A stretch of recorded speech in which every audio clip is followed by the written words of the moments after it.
Assalamualaikum warahmatullahi wabarakatuh. Saya Rizal Jamal. Banyak sekali memang lagi yang bertanya soal, Kak, kita ini kan sudah ketahui apa tips-tipsnya, sudah tahu metodenya. Bahkan beberapa di antara teman-teman mungkin sering sekali mengikuti pelatihan public speaking, pelatihan presentasi, pelatihan ngomong, berkomunikasi yang baik dan macam-macam yang lainnya. Tapi mungkin semua teman-teman masih seperti ini. Atau juga masih seperti ini. Dan lebih parah masih seperti ini. Kanan, Mbak, pesan apa? Ayam goyeng. Udahlah.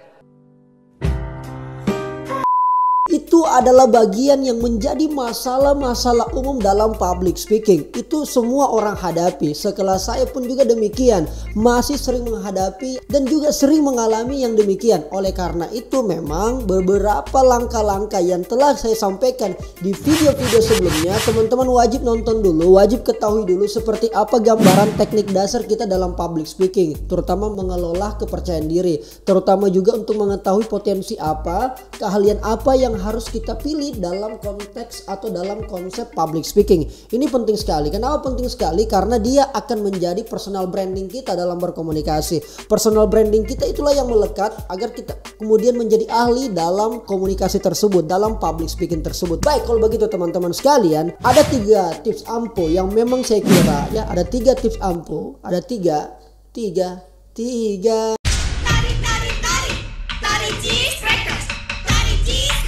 Yang perlu kita persiapkan dalam public speaking sebelum kita bertarung atau sebelum kita berperang. Karena yang inilah yang menjadi kendala. Oke, saya ingin sampaikan, mungkin ini terdengarnya agak sedikit klise dan bahkan mungkin teman-teman sudah tahu. Ada 6L. Ada 6L yang memang selama ini saya lakukan dan orang-orang hebat di luar sana yang jago public speaking, yang jago presentasi, yang jago komunikasi dan jago-jago yang lain memang karena menerapkan 6L ini. Apa 6L ini? Latihan, latihan. Jadi kuncinya memang latihan, training. Mengapa latihan itu penting dan memang kenapa 6L ini menjadi kekuatan dasar kita dalam berkomunikasi, kekuatan yang luar biasa dalam kita melatih public speaking, dalam performance kita on stage, on podium sebelum kita berbicara. Karena memang latihan adalah ibu dari semua keterampilan. Latihan adalah ibu, neneknya, datonya daripada semua keterampilan. All items, all needs training. All needs latihan. Karena public speaking adalah hal yang bisa dilatih. Dia adalah merupakan sebuah hal atau bakat yang bisa kita kembangkan, bisa kita latih dan bisa kita ciptakan. Oleh karena itu ada sebuah pengalaman yang luar biasa bernama Bapak Krishnamurti, yang saya kira semua teman-teman juga sudah tahu. Bagi yang belum tahu silakan dicek-cek saja, di googling di YouTube dan sebagainya. Beliau adalah seorang mindset motivator. Suatu saat sahabatnya bertanya, Pak Krishnamurti, sudah berapa banyak judul yang Anda atau yang Bapak lakukan dalam berkomunikasi atau dalam beberapa Anda membuat pelatihan? Sudah berapa banyak judul Pak Krishnamurti? Orang ini temannya begitu penasaran karena ingin mengetahui seperti apa metode yang dilakukan oleh Pak Krishnamurti. Tiba-tiba dia menjawab, hanya satu kawan. Apa yang dia jawab? Anything is possible ya. Anything is possible. Hanya judul itulah yang selalu dibawakan oleh Pak Krishnamurti dalam seminar-seminarnya. Itu menandakan apa? Bahwa memang latihan hal yang menjadi urgent, yang menjadi penting.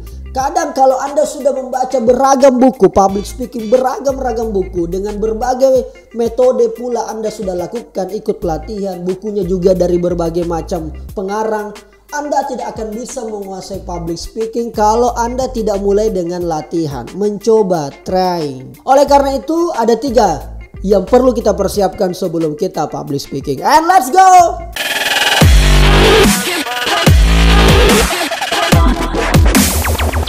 Yang pertama adalah hafalkan kalimat pembuka Anda. Mengapa ini saya sarankan? Ini mungkin terdengar sangat sederhana, tetapi percayalah ketika kemudian Anda sudah menghafalkan kalimat-kalimat awal, narasi-narasi pembuka Anda, maka yakin dan percaya Anda sedikit tertolong untuk menutupi kegugupan, kegrogiannya teman-teman semua. Contoh sederhana, ketika Anda sudah salam Assalamualaikum warahmatullahi wabarakatuh, Anda langsung hafal wajib kudu mesti yang namanya Alhamdulillahirabbil alamin, assalatu wassalamu ala asyrafil anbiya'i wal mursalin, dan seterusnya sampai dengan amma ba'd.